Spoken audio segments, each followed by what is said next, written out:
e o que é o celibatário. Pode passar. E aí o solteiro, na verdade, se a gente for ver do ponto de vista de significado da palavra, solteiro é aquele que não está casado. Então, na verdade, são bem antagônicos esses conceitos. Ou você está casado ou você está solteiro.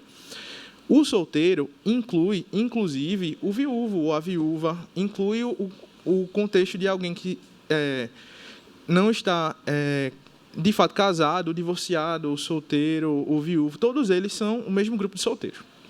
O celibatário é um termo que é um pouco mais direto e que ele fala da capacidade de viver sem a necessidade de ter um relacionamento íntimo. Então, veja, você pode ser um solteiro e não ser celibatário. E você pode... eu vi repreensões ali. E você pode também ser solteiro e ser celibatário. Então, na verdade, estar solteiro e não estar casado não quer dizer que você não tenha a intenção de viver com uma pessoa e ter com ela um relacionamento que envolve, inclusive, um contato mais íntimo, certo? Então, são coisas que se tocam no sentido de que é possível ser celibatário, é possível ser solteiro e ser ou não celibatário. Então, são coisas que a gente vai trabalhar em separado hoje de manhã, mas são temas que se complementam e se chocam. E é importante a gente definir isso porque a nossa visão hoje é uma visão à luz da Bíblia.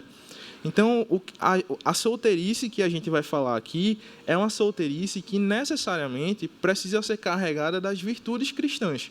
Uma solteirice que a gente vai chamar de piedosa.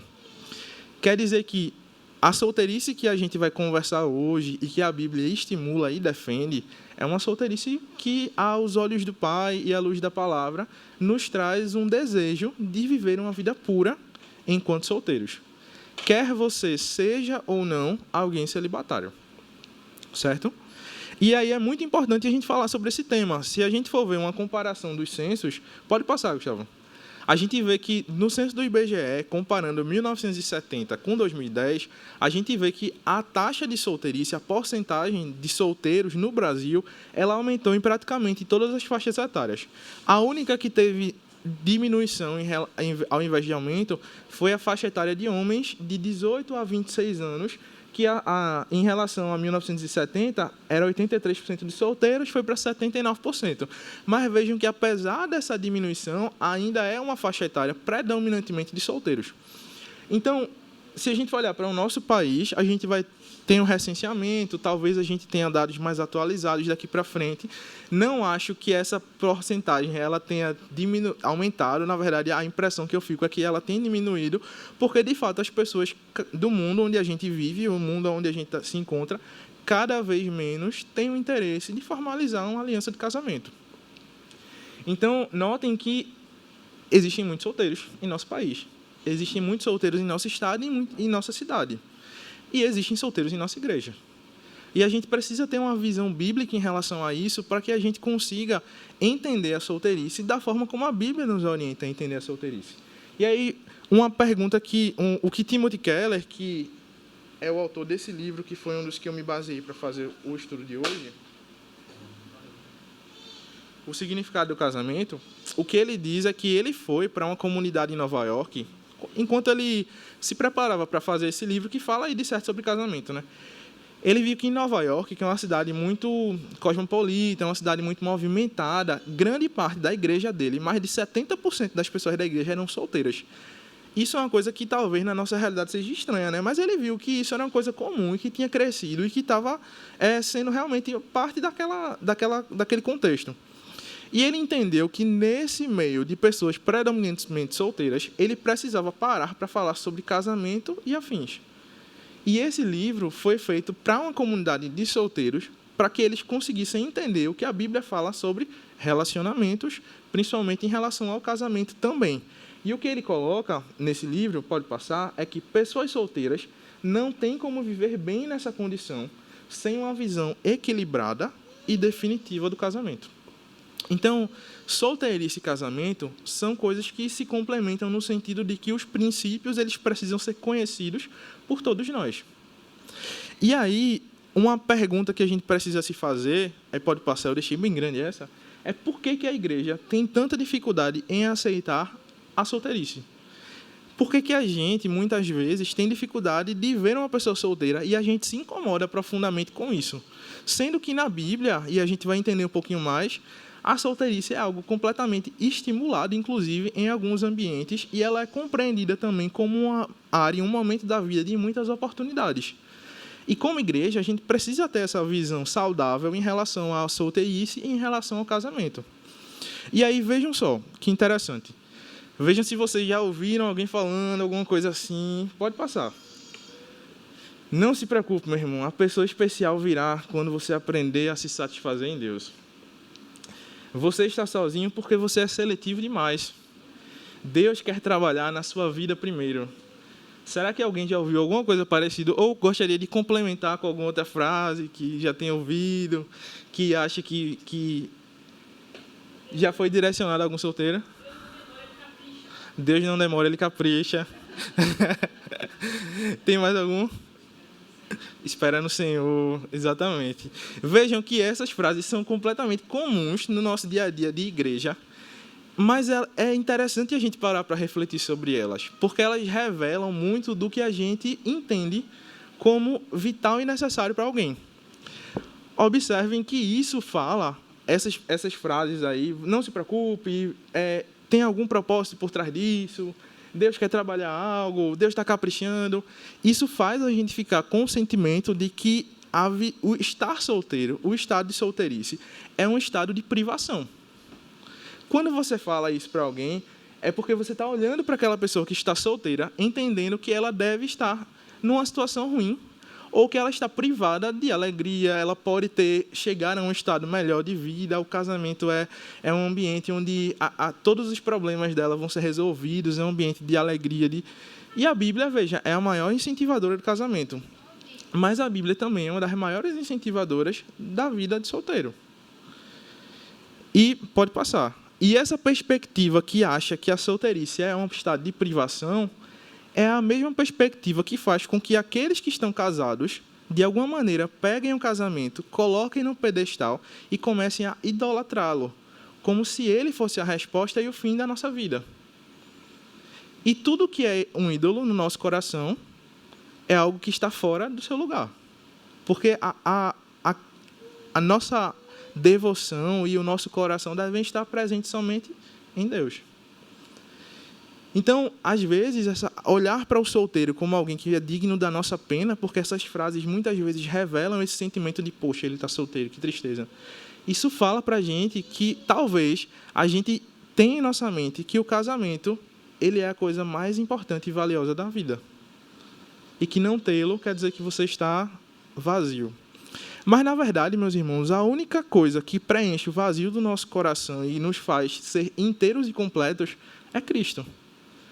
E o casamento, na verdade, ele não é o fim. Na verdade, o casamento ele não é a última coisa da vida. Ele, na verdade, aponta para algo que todos terão. Se a gente for pensar na visão de Paulo em Efésios 5, onde ele compara o casamento com a relação de casamento de marido e esposa com Cristo e com a sua noiva, a gente está entendendo que o casamento ele aponta para essa relação e ele é como se fosse para dar um gostinho. Olha, o casamento ele tem essa função de apontar também para um amor e um relacionamento muito mais amplo e eterno, que é o de Cristo com a sua igreja.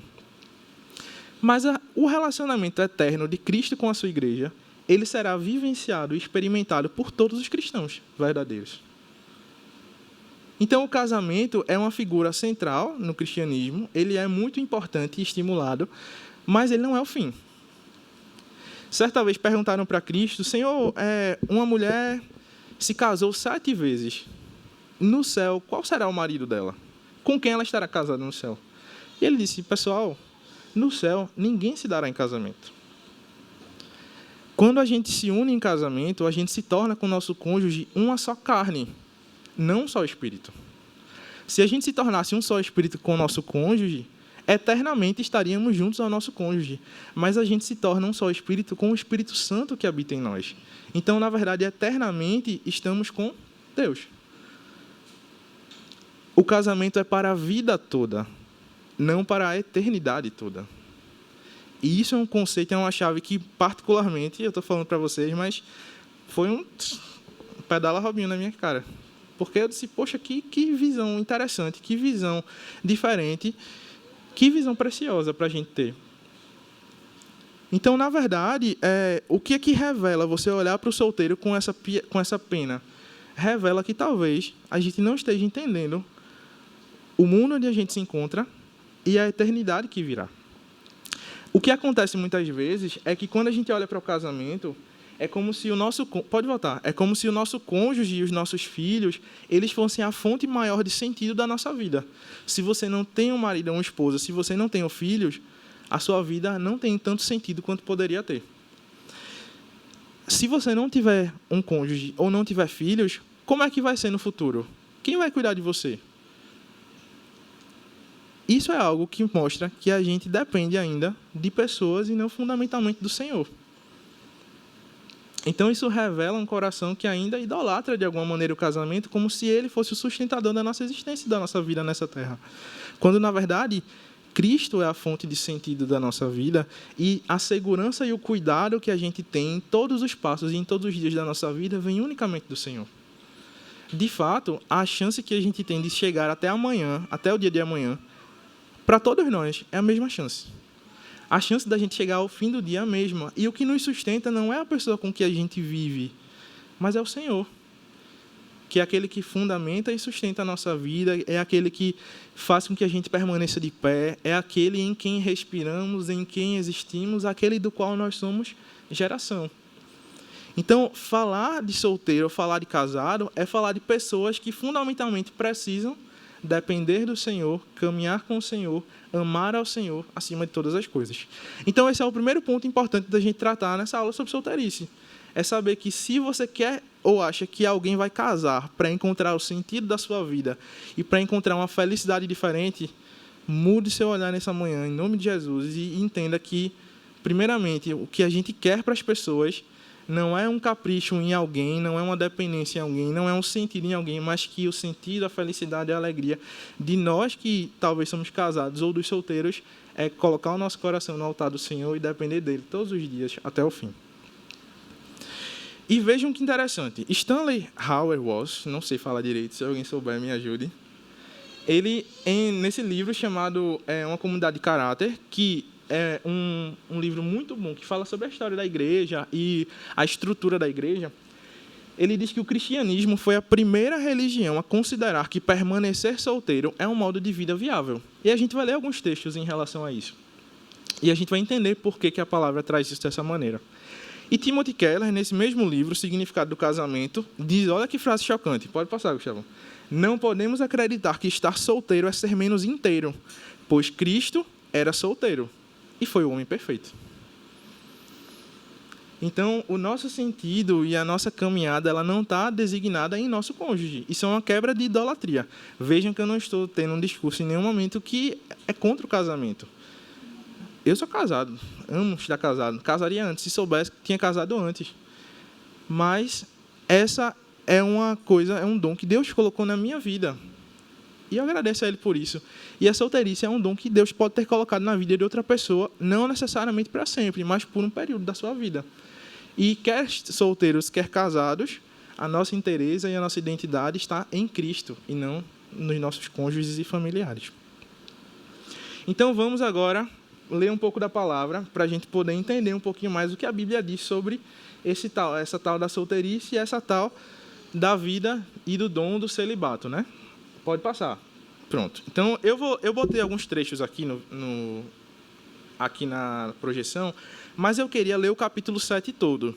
Eu não coloquei todo o capítulo, mas eu queria ler todo. A gente não vai dissertar necessariamente sobre tudo, mas é um capítulo que às vezes é tão polêmico que é melhor a gente ler todo, quebrar alguns preconceitos em relação a ele, entender o contexto em que ele está inserido, para a gente poder chegar no que Paulo diz aos solteiros e aos viúvos.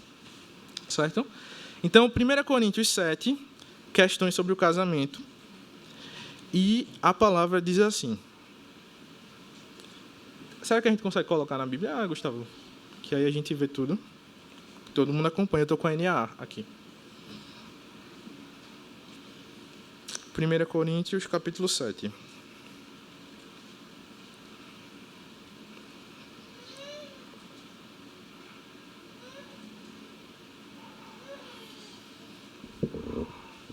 Beleza? Pronto, vamos lá. Quanto ao que vocês me escreveram, é bom que o homem não toque em mulher? Digo que, por causa da imoralidade, cada homem tem a sua própria esposa e cada mulher tem o seu próprio marido. Que o marido conceda à esposa o que lhe é devido, e também, de igual modo, a esposa ao seu marido. A esposa não tem poder sobre o seu próprio corpo, e sim o marido. E também, de igual modo, o marido não tem poder sobre o próprio corpo, e sim a esposa. Não se privem um do outro, a não ser talvez por mútuo consentimento, por algum tempo, para se dedicarem à oração. Depois, retomem a vida conjugal, para que Satanás não tente vocês por não terem domínio próprio. E digo isto como concessão e não como mandamento. Gostaria que todos os homens fossem como eu. Paulo era solteiro. Gostaria que todos os homens fossem como eu. No entanto, cada um tem de Deus o seu próprio dom. Um, na verdade, de um modo, outro de outro. E aos solteiros e às viúvas, digo que lhes seria bom se permanecessem no estado em que também eu vivo. Mas se não conseguem se dominar, que se casem, porque é melhor casar do que arder em desejos. Aos casados ordeno, não eu, mas o Senhor, que a mulher não se separe do marido, mas se ela se separar, que não se case de novo, ou que se reconcilie com o seu marido, e que o marido não se divorcie da sua esposa. Aos outros digo eu, não o Senhor. Se algum irmão estiver casado com uma mulher não crente, e esta concorda em morar com ele, não se divorcie dela. E se uma mulher estiver casada com um homem não crente, e este concorda em viver com ela, que ela não se divorcie do marido. Porque o marido não crente é santificado no convívio da esposa, e a esposa não crente é santificada no convívio do marido crente. Se não fosse assim, os filhos de vocês seriam impuros, porém agora são santos. Mas se o não crente quiser separar-se, que se separe. Em tais casos, não fica sujeito à servidão nem ao irmão, nem à irmã. Deus chamou vocês para viverem em paz, pois você é a mulher. Como sabe se salvará o seu marido? Ou você é o marido, como sabe se salvará a sua mulher? No mais, que cada um ande segundo o que o Senhor lhe concedeu, conforme Deus o chamou. É isto que ordeno em todas as igrejas. Foi alguém chamado estando circunciso? Não desfaça a circuncisão. Foi alguém chamado estando incircunciso? Não se faça circuncidar. A circuncisão em si não é nada. A incircuncisão também não é nada. Também não é. Mas o que vale é guardar os mandamentos de Deus. Cada um permaneça na vocação em que foi chamado. Você foi chamado sendo escravo? Não se preocupe com isso. Mas se você ainda pode tornar-se livre, aproveite a oportunidade. Pois quem foi chamado no Senhor, sendo escravo, é liberto, que pertence no Senhor. Do mesmo modo, quem foi chamado sendo livre é escravo de Cristo. Vocês foram comprados por preço, não se tornem escravos de homens. Irmãos, cada um permaneça diante de Deus na condição em que foi chamado. Sobre as pessoas solteiras ou viúvas agora, o verso 25. Com respeito às virgens, não tenho mandamento do Senhor, mas dou a minha opinião, como alguém que recebeu do Senhor a misericórdia de ser fiel. Por causa da angustiosa situação presente, penso ser bom para o homem permanecer assim como está. Você tem esposa? Não procure separar-se. Você está solteiro? Não procure esposa. Mas se você casar, não estará pecando. E também se a virgem se casar, não estará pecando. Ainda assim, tais pessoas sofrerão angústias na carne, e eu gostaria de poupar vocês disso.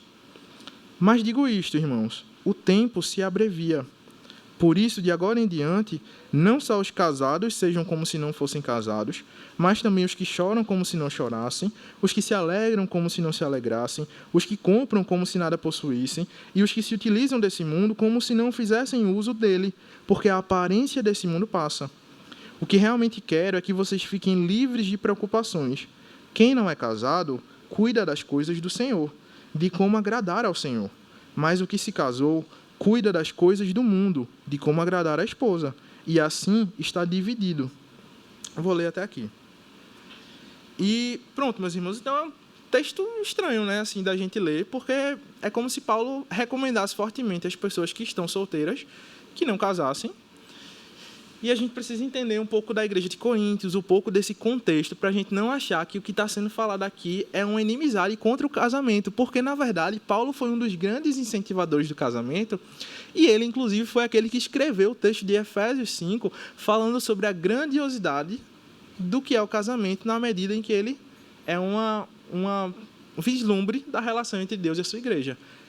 Hebreus 13 diz que digno de honra é o matrimônio. E o próprio Deus, em Gênesis 2, diz que não é bom que o homem esteja só, far-lhe-ei uma auxiliadora idônea. Então, na verdade, a Bíblia nos conduz a um caminho de casamento. Mas Paulo, ele diz que também é de modo tão digno quanto estar casado, estar solteiro. Mas vamos entender um pouquinho do contexto de Coríntios, do que está acontecendo para ele escrever essas palavras dessa maneira. Primeiro que a gente tem que lembrar que Paulo está escrevendo uma carta a uma igreja. E a igreja de Coríntios foi uma igreja muito complicada de se lidar.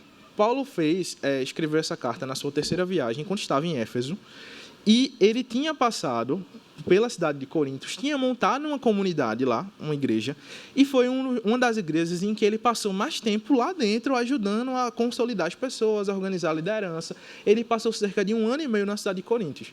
A cidade de Coríntios era uma cidade bem comercial, então era uma cidade muito movimentada, era uma cidade cheia de paixões, e a imoralidade sexual lá em Coríntios era muito intensa e muito grande.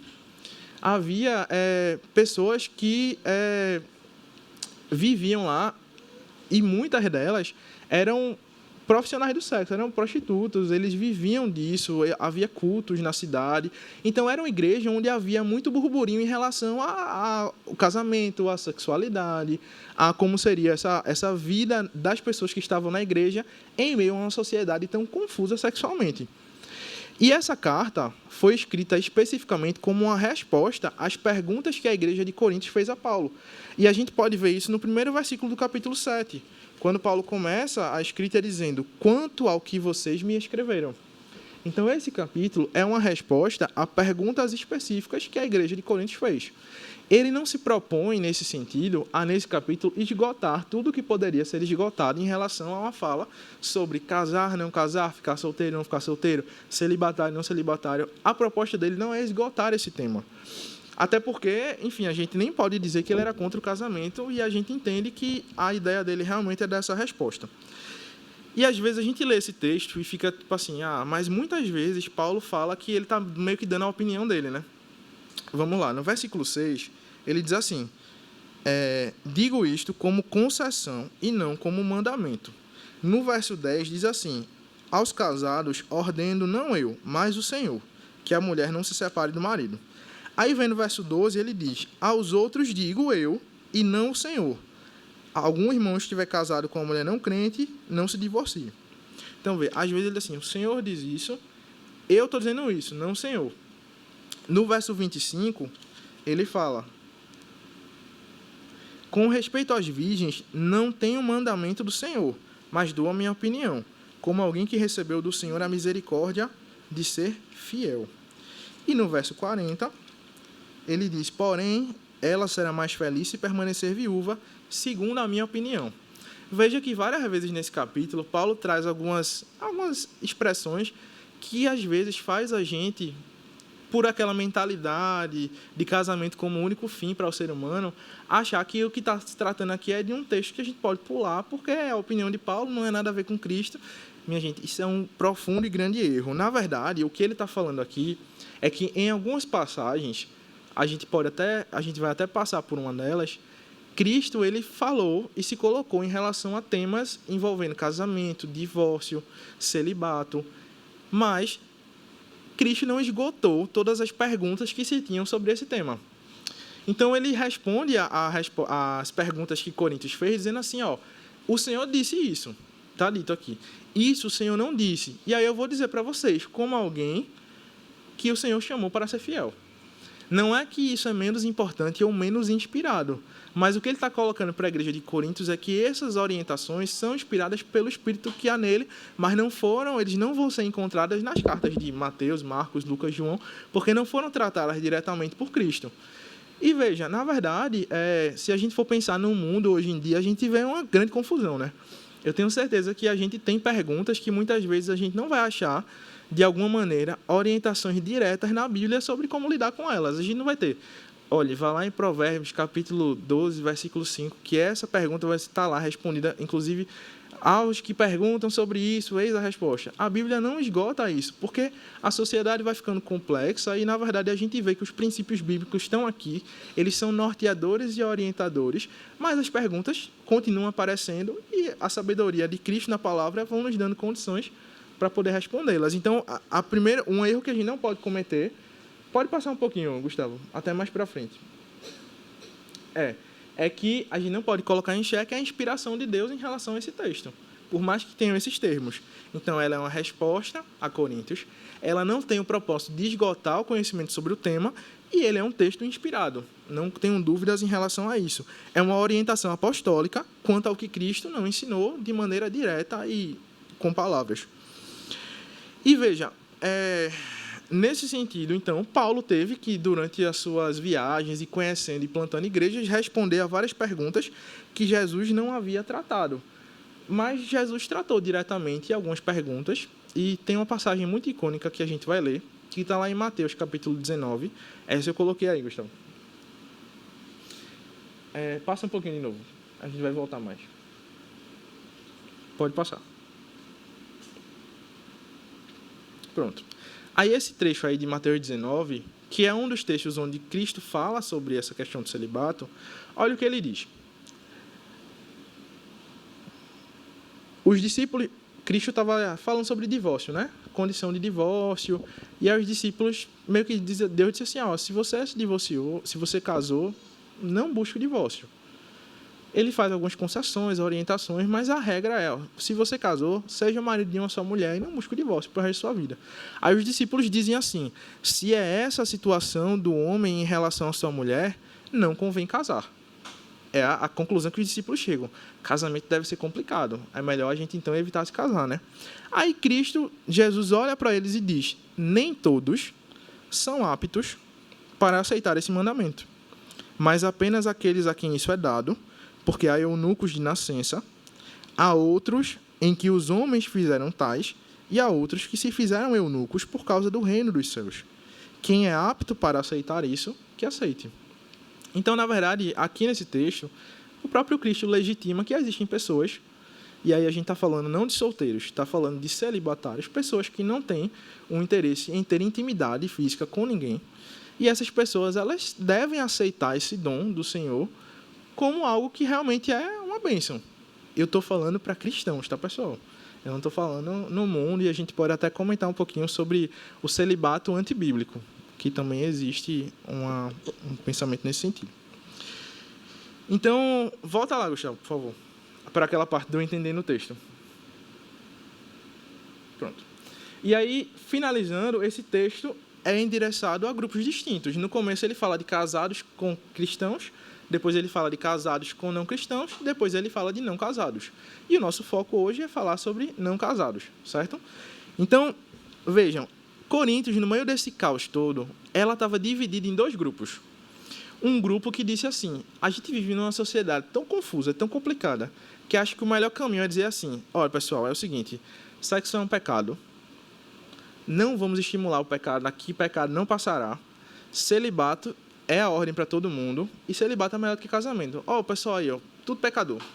Essa cidade é um caos, vamos ficar, nos abster de todas essas coisas. Então, é a primeira posição de Coríntios, é uma posição bem radical, casamento não está com nada, vamos ser todo mundo puro, sem nenhum tipo de interação, sem se dar em casamento, nada. O segundo grupo, pode passar, Gustavo, ele diz assim, casamento, e a maioria dos judeus estava envolvida nesse grupo, casamento está lá no Gênesis 2. É obrigatório. Tem que casar. Se você não casar, tem coisa errada. Aquela visão que a gente conversou. Casamento é muito melhor do que ser celibatário, do que não querer estar em relacionamento íntimo, do que não querer estar em casamento. E Paulo, na verdade, ele tem a intenção nesse texto de combater esses dois extremos. Ele não quer dizer que celibato é melhor do que casamento. E não quer dizer que casamento é melhor do que celibato. O que ele fala de maneira repetitiva, na verdade, é que cada um permaneça diante de Deus na condição em que foi chamado. Tanto o casamento quanto o celibato são dons de Deus. Isso é a primeira coisa que a gente precisa, assim, é uma das coisas que a gente precisa mentalizar nessa manhã aqui, é saber que solteirice é uma coisa que a Bíblia aprova com um fim específico que a gente vai conversar, e que casamento, estar casado ou estar solteiro, é dom de Deus. E se você, veja, eu não sou uma pessoa que... Eu conheço uma pessoa que a Amanda conhece também, não vou citar nomes, calma, já olhou para mim assim, que acho que nunca namorou, né? Na infância, não, enfim, e... Tô falando demais, tô dando muita pista. E essa pessoa não, assim, você interagindo com ele, você vê que essa pessoa não tem nenhum tipo de, assim, ele é completamente em relação a essas questões, assim, de sexualidade, de paquerinha, não sei o que, isso aqui, zero, minha gente, zero.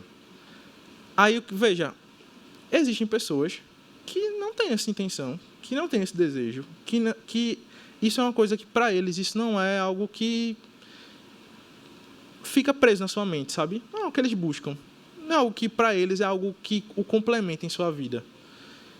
E a Bíblia diz que existem pessoas que nasceram assim. O próprio Cristo diz isso lá em Mateus, capítulo 19.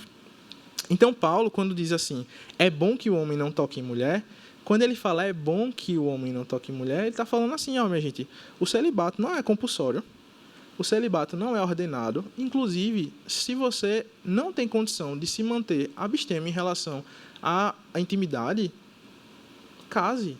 É melhor você casar do que estar em pecado. Case. Se você acha assim, eu não consigo me focar, minha mente só pensa em outras coisas e tal, foque e entenda o seu papel na igreja, o seu papel na comunidade e coloque na presença do Senhor, no seu coração, o desejo de você casar. Mas não tenha isso como uma satisfação na sua vida, como um objetivo último, porque o nosso objetivo, como a gente já viu, casados ou solteiros, é a satisfação em Deus. E aí, passa aí, Gustavo, para aquele texto de Mateus que a gente leu. Vejam que, em relação ao celibato, existem 3 grupos. Aqueles que nascem assim, como esse exemplo que eu dei, que não têm realmente nenhum tipo de inclinação ao desejo por estarem em família, por ter um cônjuge, por desfrutar de intimidade no casal. Há aqueles grupos que os homens fizeram como tais, e eu fiquei meio encucado em relação a isso, sabe, sem entender muito bem. Mas depois eu entendi que, na verdade, ao longo da vida, as pessoas passam por doenças, por problemas, e muitas vezes isso faz com que elas não tenham um desejo íntimo, um desejo sexual, mas isso não é algo de nascença, é algo adquirido.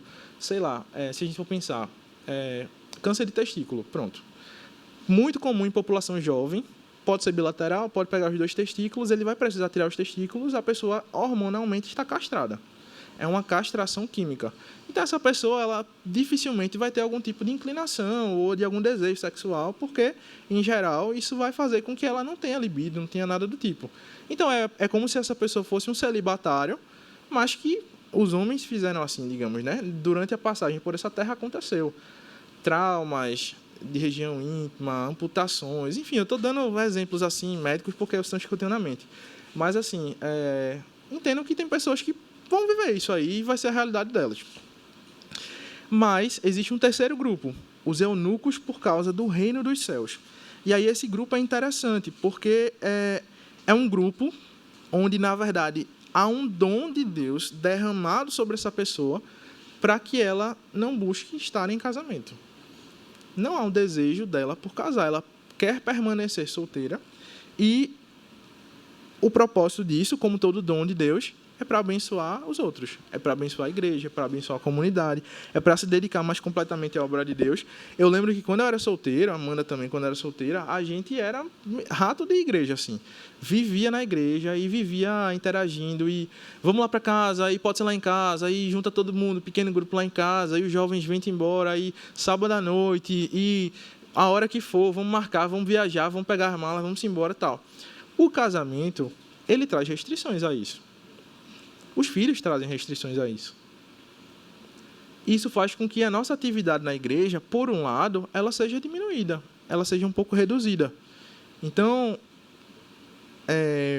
há um dom de Deus derramado para que as pessoas, algumas não tenham a inclinação a querer se casar ou querer ter esse tipo de instinto de intimidade sexual, dado por Deus para o proveito da obra. O que não quer dizer que isso é algo permanente. Pode ser que, por um tempo, Deus derrame esse dom do celibato e, mais para frente, cumprida, digamos assim, o chamado do Senhor na nossa vida, ele faça com que a gente tenha novos olhos em relação ao casamento, ele provenha um cônjuge e a nossa vida caminhe de acordo com os planos do Senhor. Então, veja, pode ser melhor não casar, mas somente pelo reino. Não é ficar solteiro por ficar solteiro. É solteiro porque eu quero servir ao Senhor com a minha solteirice. Às vezes a gente vive num mundo onde... Às vezes não, né? Eu acho que é difícil a gente encontrar um conteúdo veiculado em mídias que não seja romântico. Séries, filmes, livros, músicas, é tudo muito romântico. Dorama, tudo muito romântico.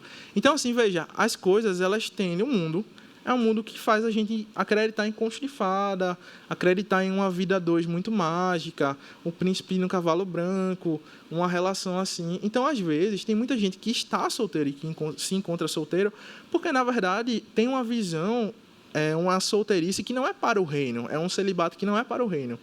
É uma expectativa exacerbada em acreditar que essas fantasias vão se tornar realidade. É uma espera que não é uma espera ativa para o Senhor. É uma espera que, eu quero viver uma experiência diferente, e você idolatra a paixão e coloca ela como um ídolo na sua vida, e você não está solteiro porque você necessariamente quer estar solteiro, mas você está solteiro porque a paixão é um ídolo que você ainda não conseguiu obter.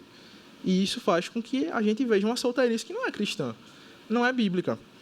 Por outro lado, às vezes há uma carência tão profunda no nosso coração que faz com que a gente queira entregar o nosso coração para todas as pessoas.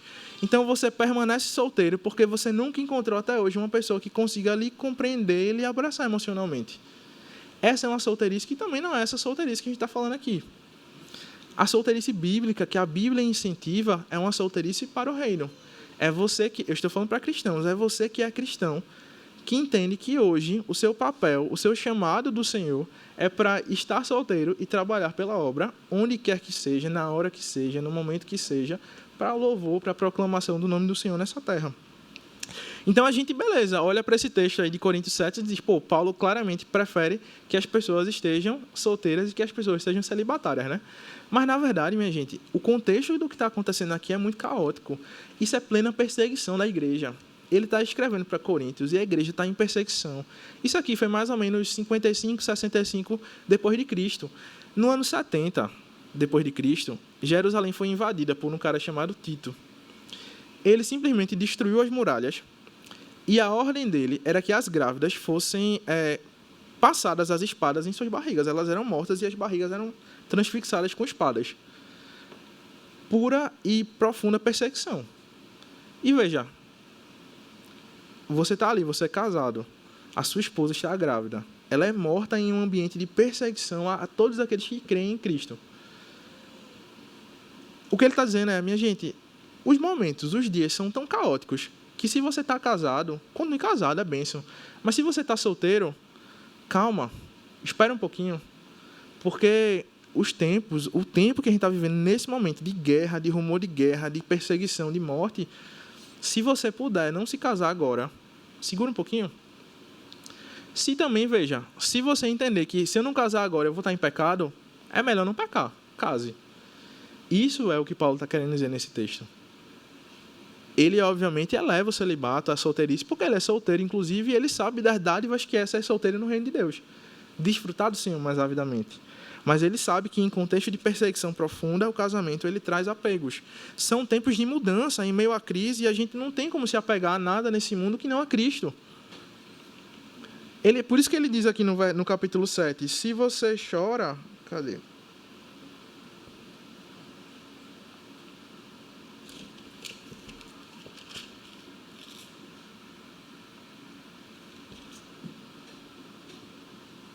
Deixa eu só achar aqui.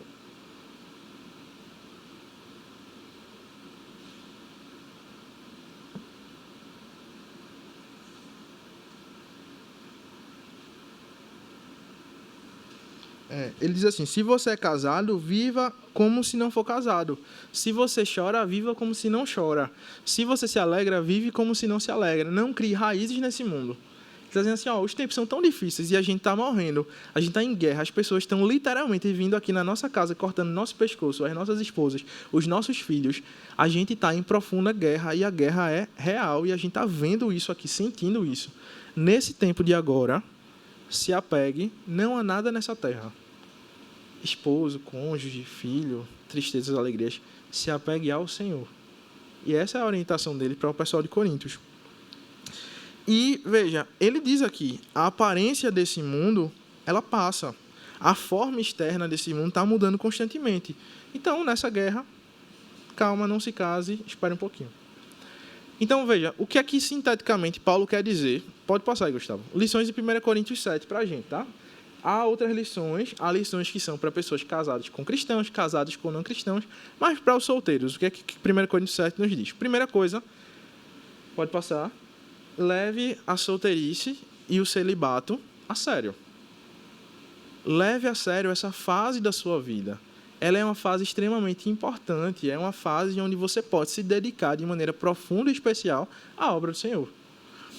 E segundo, se você não tem o dom do celibato, se você entende que você não tem condição de se resguardar para viver uma vida de solteiro separado do Senhor, continue aos pés do Senhor e case. Não assuma para você, eu estou aqui, eu não vou casar porque eu sou celibatário. Não, coloque diante do Senhor, olha, Senhor, eu tenho um desejo de casar, tu conheces o meu coração, mas eu quero a tua vontade na minha vida. Eu não quero depender de um casamento para ser feliz, ou para encontrar plenitude, ou para ser, finalmente, encontrar os meus felizes para sempre. Eu quero casar como um mandamento teu, como algo que tu colocou no meu coração para não pecar contra ti. Essa é uma oração que é diferente da oração que a gente geralmente faz, meus irmãos. É uma oração de quem coloca expectativas e cria idolatria no contexto do casamento. E aí, vejam, nesse contexto, pode passar, Deus está acima de casamento, está acima de família. Há uma mensagem do dia da aula de hoje. Levem esse slide. Deus está acima do casamento e da família. Amem os seus cônjuges, os seus filhos, as suas famílias, mas saibam que Deus é o que nos supre. Não aponte o dedo para quem é solteiro, achando que ele está em uma condição de restrição, de problema, de tristeza, pobrezinho. Não. Deus é aquele que deve suprir a vida dele, seja a pessoa que ele precisa ter naquele momento. Não é bom que o homem esteja só, não quer dizer que ele tem que estar casado. Quer dizer que não é bom que ele esteja só. E nós somos a igreja do Senhor. E os solteiros da nossa igreja precisam estar juntos da igreja, da comunidade. A gente tem que ser a família que eles precisam. Homens e mulheres têm que viver uma vida de complementaridade. Então você precisa casar para viver isso. A igreja consegue trazer esse ambiente de complementaridade também. Você não precisa estar casado para ver as funções sendo desempenhadas de maneira diferente, para aprender uns com os outros. A gente não precisa estar casado, a gente precisa estar na igreja, numa família em Cristo. E uma coisa que é bem importante a gente lembrar é que o casamento dos cristãos, ele precisa ser um casamento de um aspecto comunitário. Como assim?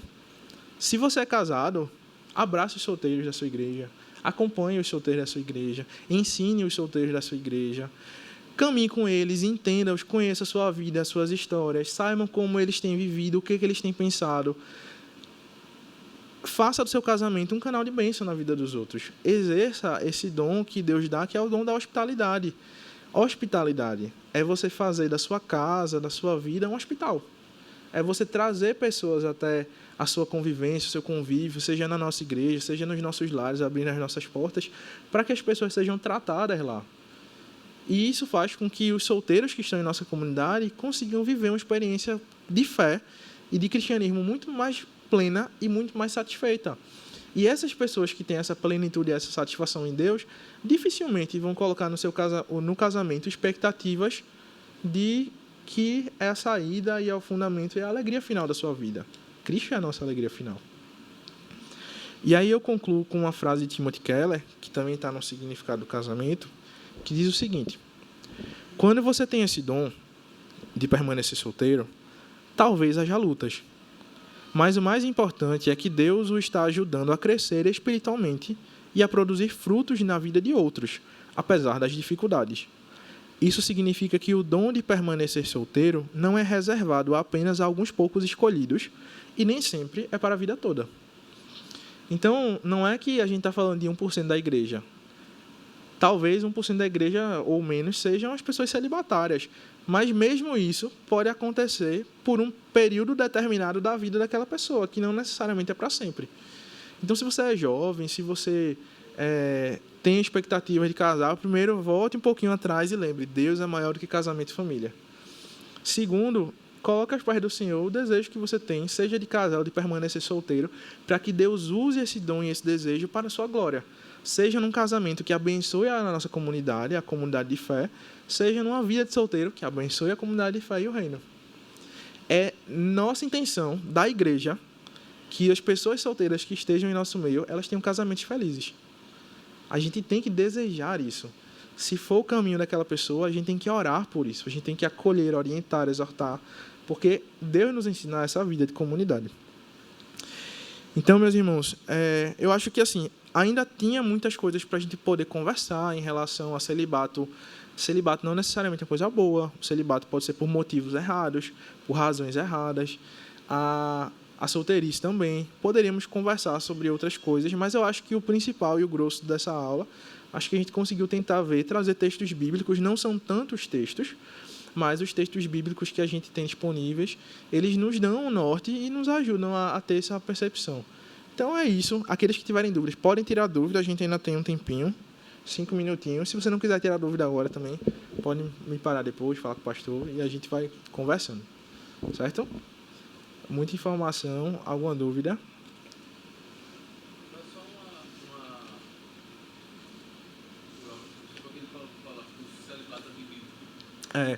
Assim, veja, quando a gente pensa em solteiro e celibato, é muito comum, e eu acho que eu senti muito isso quando eu estava falando, que é como se na minha cabeça a imagem que eu tenho é de uma pessoa de 20, 18, 30 anos, uma pessoa mais ou menos... Mas assim, a solteirice, estar solteiro é algo que não é uma coisa do jovem, não é uma coisa... É uma coisa de todas as pessoas, em todas as faixas etárias. A viuvez, inclusive, ela é uma solteirice, né? Você era casado, você ficou viúvo, você não é mais casado.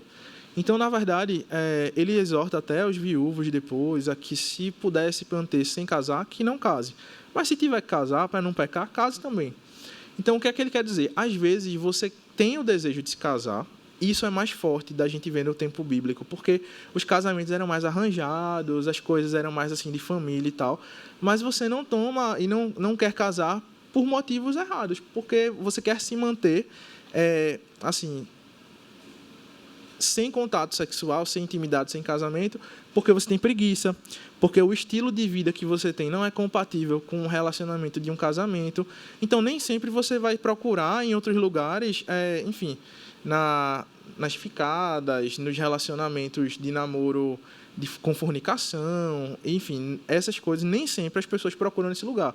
E existem alguns relatos de pastores que falam sobre o celibato antibíblico no sentido de alguém que, tipo assim, eu gostaria de ter alguém e de estar com alguém, mas não é compatível com a minha vida assumir um relacionamento desse tipo.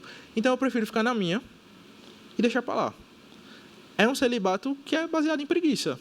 Eu não é uma pessoa que está celibatária porque entende que está solteira e que consegue prover na obra do Senhor. Ela simplesmente não quer assumir um compromisso.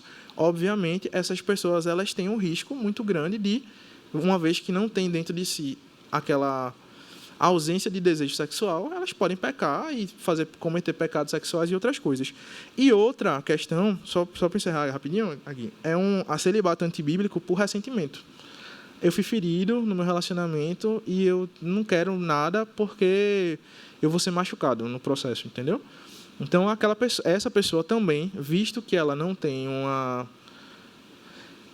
ausência de impulso sexual, ela pode pecar e pode cair em pecados sexuais na medida em que ela não quer se casar e quer permanecer como está, unicamente porque está ferida, porque o seu orgulho foi ferido, porque ela está ressentida. Então, são coisas que precisam ser tratadas para que a gente não ache que só porque você está solteiro e você não está casado e não tem intimidade sexual, você é puro. Não necessariamente, porque é o coração que dita, né?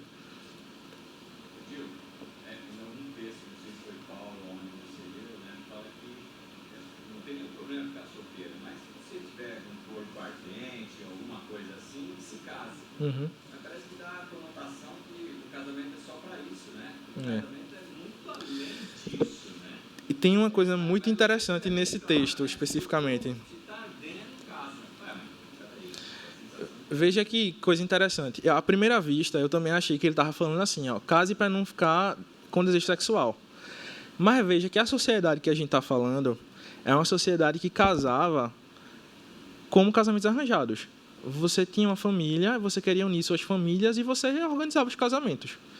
Ele disse que case para não arder em desejo. Algumas versões dizem para não arder em paixão. Então, tem alguns comentários desse texto que colocam que, de alguma maneira, o que Paulo está fazendo aqui, quando ele diz case para não arder em desejo, é como se ele validasse um casamento por amor.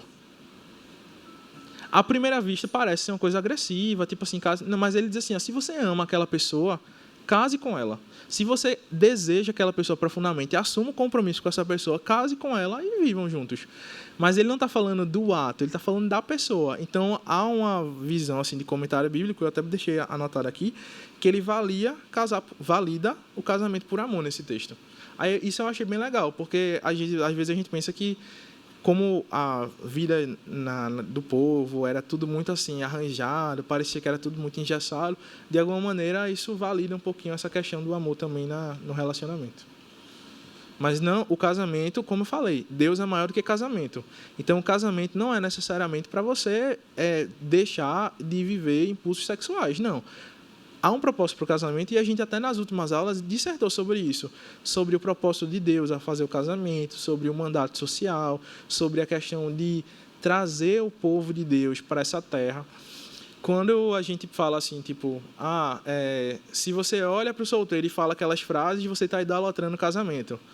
Mas quando a gente tem uma visão saudável do casamento, é muito libertador. Porque se você olha para Deus como aquele que provê para a sua vida, o seu cônjuge e os seus filhos, eles perdem a responsabilidade de precisar lhe saciar emocionalmente, fisicamente, mentalmente. Deus é aquele que lhe sustenta e lhe mantém. Então, os seus filhos e o seu cônjuge passam a ser instrumentos pelos quais você pode exercer a graça de Deus na sua casa. E os seus filhos, eles deixam de ter o peso de ter que lhe sustentar na velhice, porque você depende do Senhor. Não depende de filhos. Filhos podem passar, a gente passa. Mas a gente depende do Senhor na nossa velhice. E isso faz com que a gente coloque sobre a nossa família um peso bem diferente também.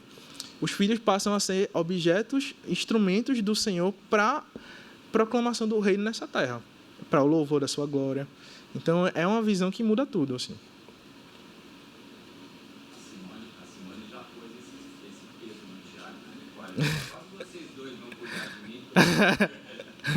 Eu também já troquei tanta fralda de Rebeca que eu disse, filha, pelo amor de Deus, quando tu crescer, né, tem que ter uma troca aí. Troca as minhas fraldas também. Mas assim, veja, é isso, né? Assim, veja, tudo na Bíblia, acho que a princípio, quando a gente vê, é muito diferente dos nossos instintos, né? Então, assim, falar sobre solteirice, celibatário, dependência do Senhor e tal, isso é tudo muito diferente dos nossos instintos naturais, do que a gente aprende nesse mundo, da nossa cultura, é tudo muito diferente, sabe? Na moral, é uma coisa muito cansativa, viu, Ricardo? Então, às vezes, o celibatário, ele é celibatário porque ele está cansado, ele tem preguiça.